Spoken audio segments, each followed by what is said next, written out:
The massive alien vessel shimmered into existence above New Delhi like a mirage, its crystalline surface refracting the morning sunlight into rainbow patterns across the city's skyline. Commander Elena Rodriguez stood on the rooftop of the United Earth Defense Force headquarters, her weathered hands gripping the railing as she watched history unfold. "Still think this is a good idea?" Lieutenant Raj Patel asked, adjusting his uniform collar nervously. "Letting them land right in the middle of our most populous continent?" Elena's dark eyes never left the descending ship. "Better to meet them on our terms than wait for them to choose the time and place." 20 years of military service had taught her to trust her instincts, and right now, they were screaming. The Zarati had appeared 3 months ago, broadcasting messages of peace and cultural exchange across every frequency. Their technology was centuries ahead of humanity's, yet they claimed to seek friendship rather than conquest. World leaders had debated endlessly before agreeing to this historic meeting. The ship's landing struts touched down in the specially prepared zone with surprising delicacy for its massive size. A crowd of thousands watched from behind safety barriers, their phones raised to capture humanity's first contact with an alien civilization. Elena noticed how the crystalline hull seemed to pulse with an internal light, like a heartbeat. Ambassador Zhang Wei stepped forward as the ship's entry portal spiraled open. He led Earth's diplomatic team, chosen for his decades of international negotiation experience. Elena and her security detail flanked him, weapons holstered but ready. The Zarati emerged in a shimmer of light. Their tall, elegant forms moved with fluid grace, covered in what appeared to be living armor that shifted colors with each movement. Their leader, who had identified himself as High Speaker Vorzith, approached with arms raised in their species' gesture of peace. "People of Earth," Vorzith's translated voice resonated across the landing zone, "we come seeking friendship and exchange between our peoples." What happened next would be debated by historians for centuries. Elena saw it first, a subtle shift in the Zarati armor's color pattern, a frequency she'd been briefed about but hoped never to see. She shouted, "Get down," even as the first energy blast erupted from Vorzith's raised hands. Ambassador Zhang never had a chance. The blast reduced him and 3 other diplomats to ash in an instant. The crowd's cheers turned to screams as more Zarati ships appeared in the sky, their peaceful facade abandoned. Elena tackled Lieutenant Patel behind a barrier as energy weapons carved destruction across the landing zone. Signal command. Full defensive protocols. This isn't a diplomatic mission, it's an invasion. The next hours were chaos. The Zarati's superior technology cut through Earth's defensive networks like paper. Major cities worldwide reported simultaneous attacks. The aliens had used the months of peaceful overtures to map every strategic location, every military installation, every vulnerability. In the UEDF command bunker, Elena watched tactical displays show humanity's forces being systematically destroyed. "They've been planning this since first contact," she growled, studying the attack patterns. Every peace talk, every cultural exchange, it was all reconnaissance. "What do we do?" Patel asked, his uniform now covered in dust and blood from helping evacuate civilians. "Their tech is too advanced. We can't fight them conventionally." Elena's mind raced through options, remembering every detail from the brief diplomatic interactions. There had been something about the way their armor responded to different energy frequencies, a weakness they'd tried to hide. "We fight smart, not hard," she declared, pulling up research data from the cultural exchanges. "Get me Dr. Okonjo from the Quantum Physics Division. If I'm right about their armor's resonance patterns, we might have a chance. But first, we need to get our people underground, build a resistance network." She turned to her assembled officers, steel in her voice. "They thought we'd break in the first strike. They thought wrong. Humanity doesn't surrender, we adapt, we survive, and we fight back. Send out the call on all secure channels, Operation Phoenix is now active. We're taking back our planet, whatever it takes." As emergency sirens wailed across the burning city, Elena Rodriguez began planning humanity's resistance. The Zarati had made a critical mistake. They had revealed their true nature to a species that had spent its entire existence overcoming impossible odds. The real war was just beginning. The underground bunker hummed with the sound of salvaged equipment. 3 months had passed since the Zarati betrayal, and humanity had learned to live in the shadows of its own cities. Dr. James Okonjo hunched over his workbench, surrounded by pieces of alien technology scavenged from fallen warriors.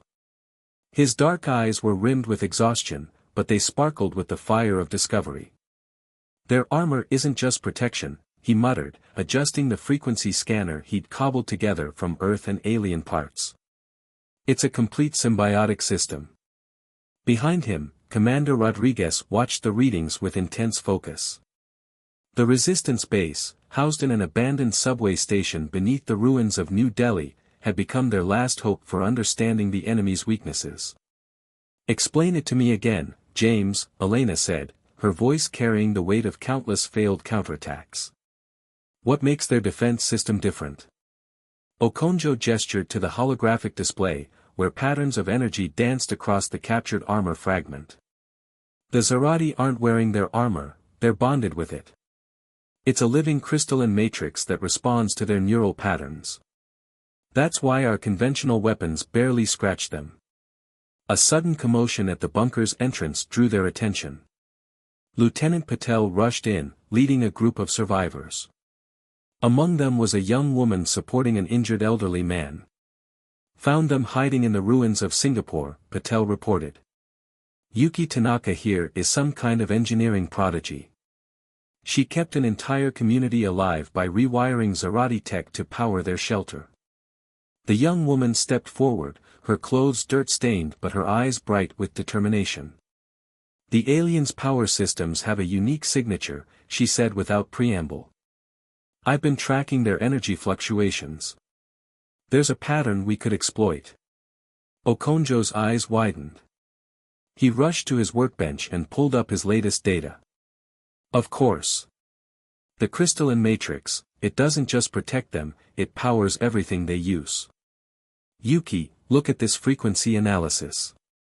As the two scientists pored over the data, Elena received reports from resistance cells worldwide.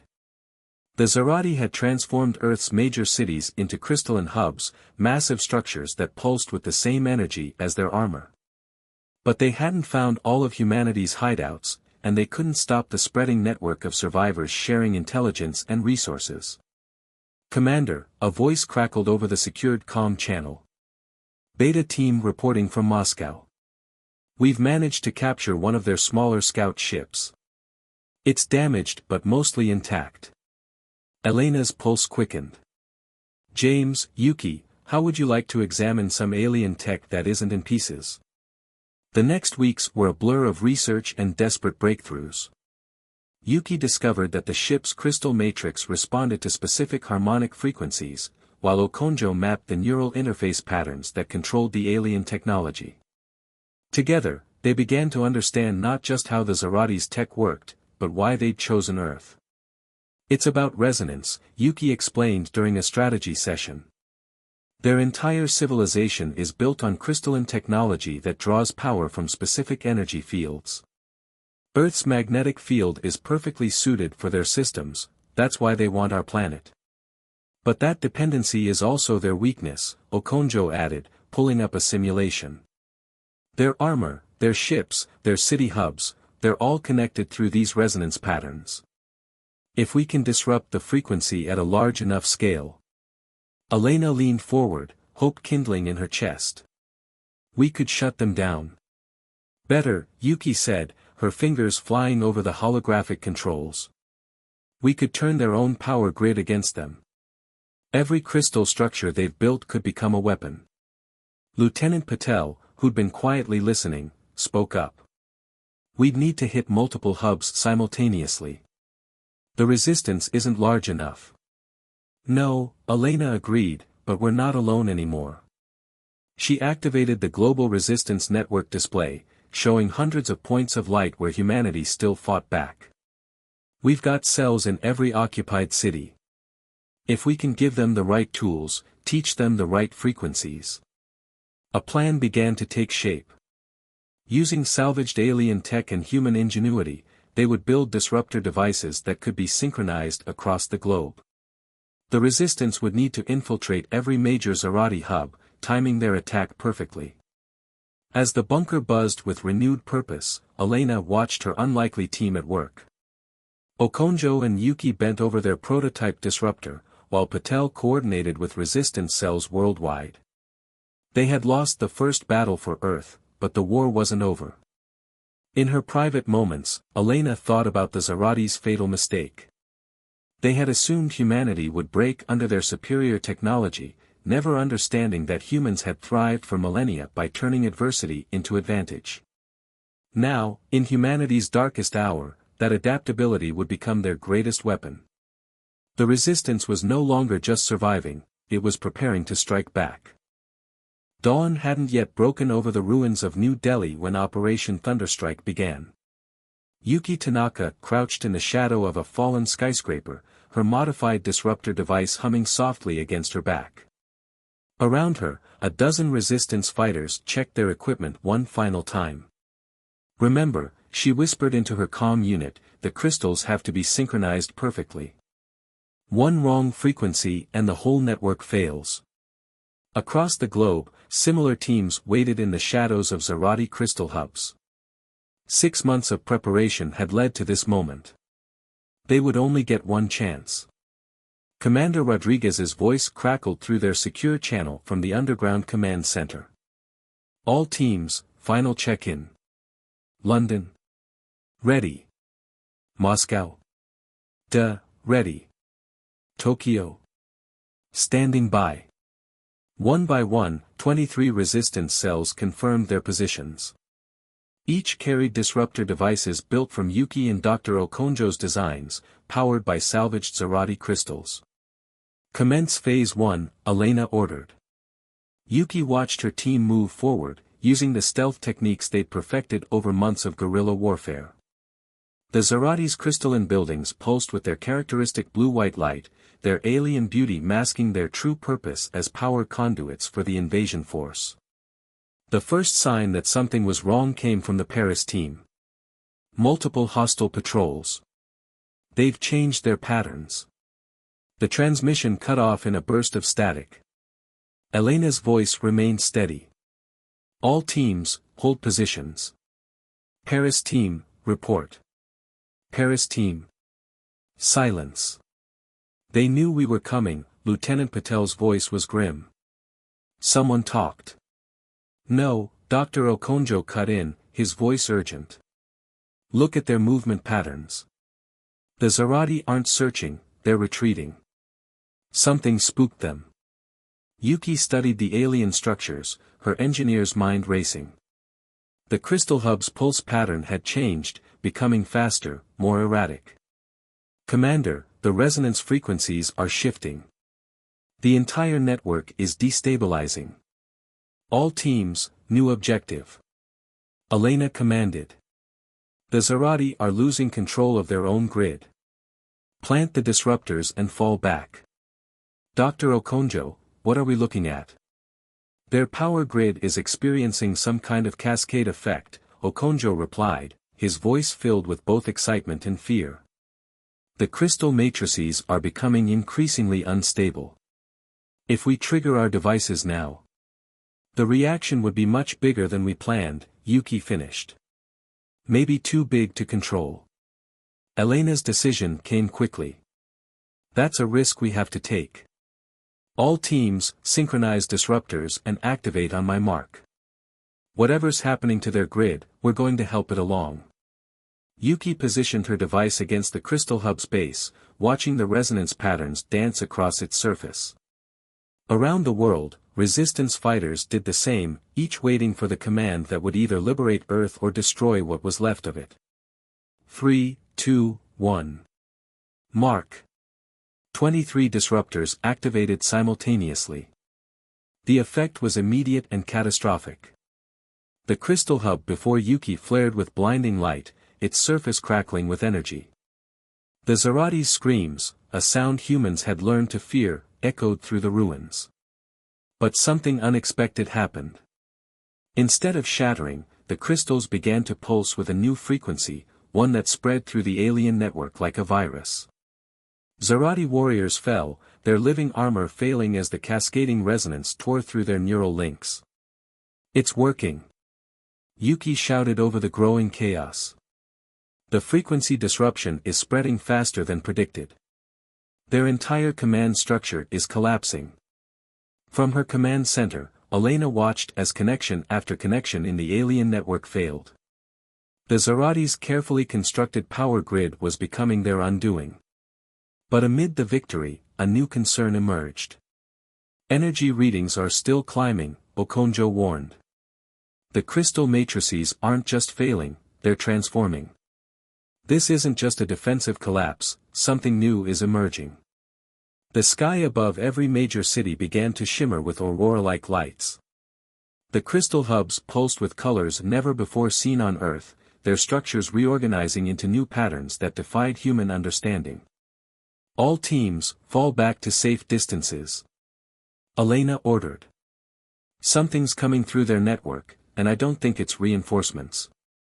As Yuki and her team retreated through the ruins, she couldn't shake the feeling that Operation Thunderstrike hadn't just struck a blow against the Zarati, it had awakened something that had been sleeping within their technology all along. The liberation of Earth had begun, but the true mystery of the Zarati was only just unfolding.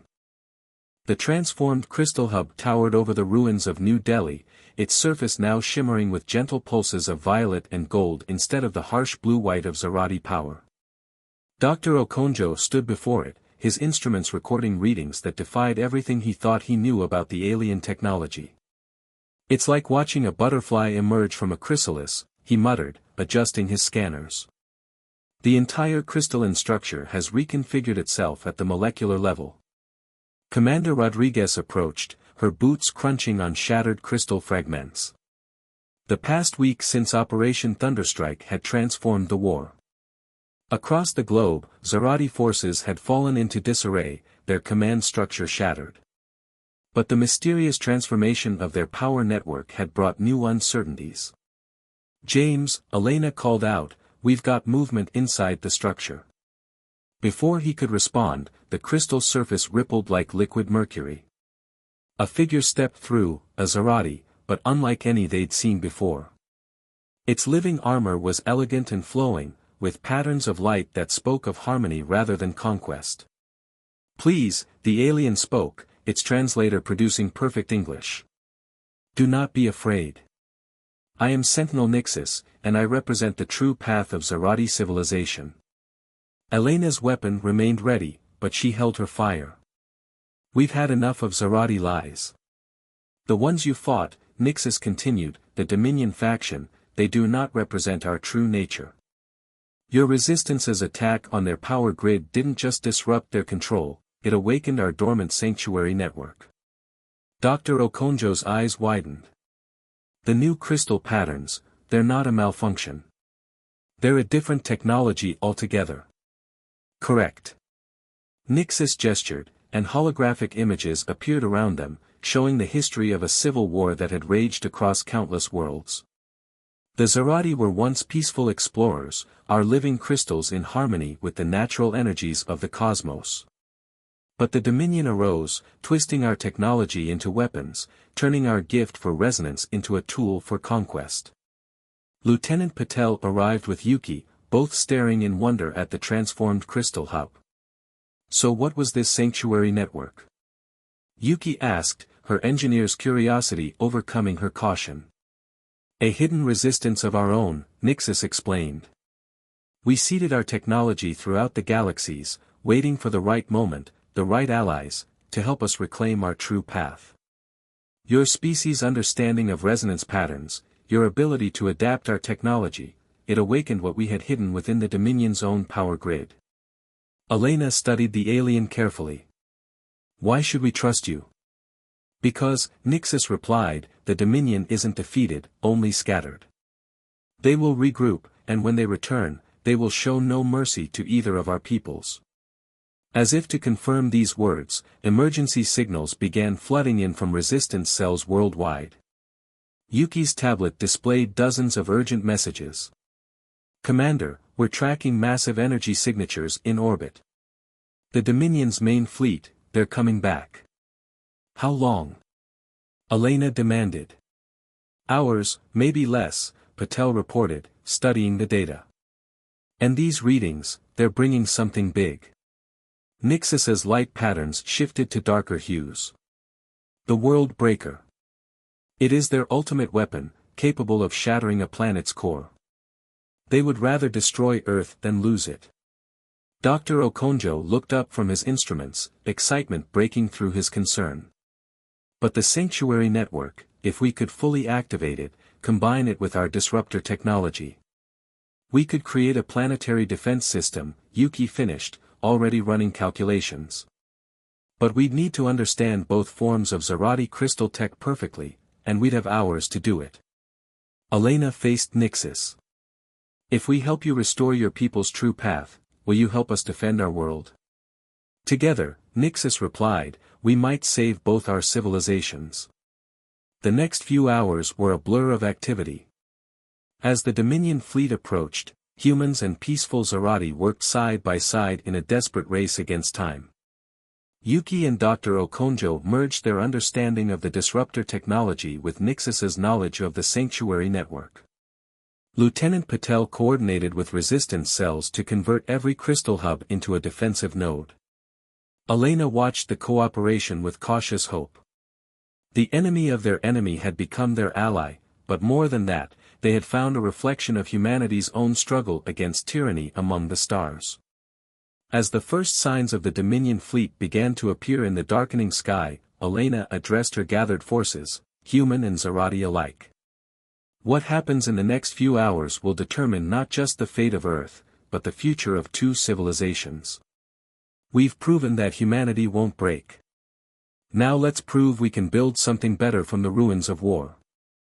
The final battle for Earth was about to begin, and this time, humanity wouldn't stand alone. The World Breaker emerged from hyperspace like a malevolent star, its crystalline form dwarfing the Dominion fleet that surrounded it. From her command center in the transformed New Delhi hub, Commander Elena Rodriguez watched the tactical displays with grim determination. World Breaker's energy signature is off the charts, Yuki reported, her fingers dancing across holographic controls. The Sanctuary Network is registering power levels beyond anything we've seen. Dr. Okonjo and Sentinel Nixus worked furiously at the central crystal matrix, making final adjustments to their hybrid defense system. The transformed crystal hubs worldwide now pulsed in perfect synchronization, human ingenuity merged with ancient Zarati wisdom. Their weapon works by creating a resonance cascade, Nixus explained, light patterns flickering with tension. It will try to match Earth's natural frequency, then amplify it until the planet's core destabilizes. Then we'll give them a frequency they can't match, Elena declared.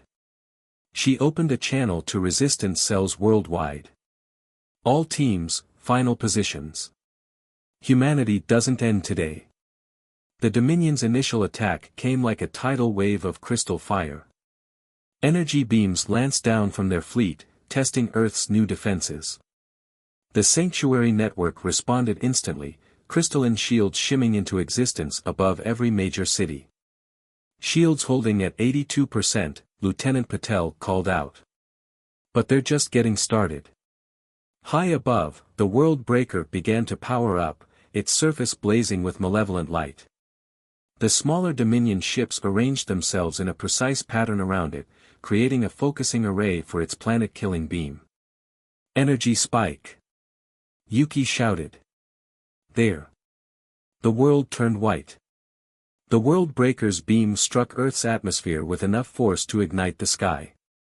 But where it met the combined human-Zarati defense network, something extraordinary happened.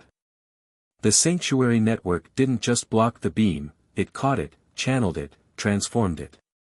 Dr. Okonjo's modifications allowed the crystal hubs to absorb and redirect energy in ways the Dominion had never imagined possible. Now! Elena ordered. Execute Protocol Phoenix. Around the globe, resistance fighters activated their enhanced disruptors. The sanctuary network surged with power, sending the World Breaker's own energy racing back through the Dominion's firing array. Ships began to explode as their crystal matrices overloaded. But the World Breaker itself remained. Its commanders, realizing their primary weapon had failed, began a suicide run toward Earth's atmosphere. "They mean to crash it into the planet," Nixus warned. "The impact alone would devastate your world." Elena's mind raced. "Yuki, the resonance patterns we recorded, could we use them to access their control systems?" "Maybe, but we'd need to be closer." "Much closer." "Commander," Patel interrupted, "the resistance fleet is in position." During the months of preparation, humanity had salvaged and modified dozens of smaller Zarati vessels. Now they rose from hidden bases worldwide, crewed by both humans and True Path Zarati. "All ships, form up on my position," Elena commanded, striding toward their largest salvaged vessel. "We're taking this fight to them." The next hour was chaos in Earth's orbit. While the ground-based network kept the remaining Dominion fleet at bay, Elena led her hybrid fleet in a desperate attack run on the World Breaker. Yuki and Dr. Okonjo worked frantically to penetrate its defenses, using their understanding of both Dominion and Sanctuary technology. "Its crystal matrix is adapting," Yuki called out as another attack run failed. "We need something unexpected, something they couldn't possibly prepare for." "What about something old?" Patel suggested. "Something primitive?" Elena understood immediately. "All ships, switch to projectile weapons. Let's show them how humanity fought before we had their fancy crystals." The Dominion, so focused on defending against energy attacks, never expected the barrage of tungsten rods and kinetic penetrators that ripped through their outer hull. The physical impacts created microscopic flaws in their crystal structure, all Yuki needed to inject her hybrid code. "Matrix penetration achieved," she shouted triumphantly. Initiating cascade failure. The World Breaker's surface began to crack, lines of golden light spreading across its crystalline form. But rather than exploding, it began to transform, the Sanctuary network's influence spreading through its systems like a benevolent virus. "They really did build their weapon from our sacred crystals," Nixus observed, watching the transformation. "Now it returns to its true purpose." The massive vessel's metamorphosis completed with a flash of blinding light. Where the World Breaker had been, a new structure hung in orbit, a crystal nexus of peace rather than destruction. The remaining Dominion ships, their command structure shattered, began to power down. Hours later, Elena stood with her unlikely family of heroes, watching the sun rise over New Delhi. The crystal hubs now linked Earth to a network of peaceful worlds, offering humanity a path to the stars. "What happens now?" Patel asked, voicing the question on everyone's mind. "Now," Elena replied, "watching humans and Zarati working together to rebuild, we do what humanity has always done. We adapt, we grow, and we reach for something greater than ourselves." Dr. Okonjo smiled, studying readings from the transformed World Breaker. "The Dominion thought they could break us by turning crystals into weapons. Instead, we helped the Zarati turn weapons back into wonders." As if in response, the crystal hub pulsed with warm light, its pattern matching the rhythm of the human heart, a reminder that in humanity's finest hour, it wasn't just strength that saved them, but the ability to turn enemies into allies and destruction into hope. The war was over. The future was just beginning.